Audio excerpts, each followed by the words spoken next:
MIDCने monsoon 2026चा दुसरा दीर्घकालीन अंदाज जाहीर केला असून महाराष्ट्रासाठी चिंताजनक चित्र समोर आलं आहे।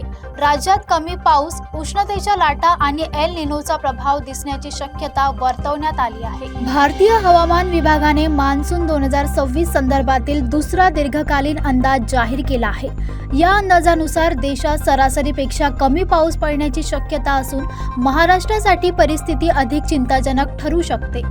विदर्भ, मराठवाडा, पश्चिम महाराष्ट्रातील अनेक भागात पावसाची तूट जाणवू शकते।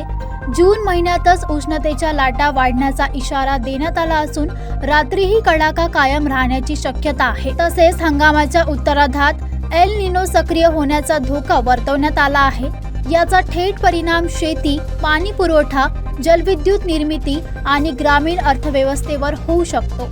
त्यामुळे राज्य सरकार आणि प्रशासनाने पाणी व्यवस्थापन, शेती नियोजन आणि आरोग्य सुविधा यावर विशेष लक्ष देण्याची गरज असल्याचे हवामान विभागाने स्पष्ट केले आहे।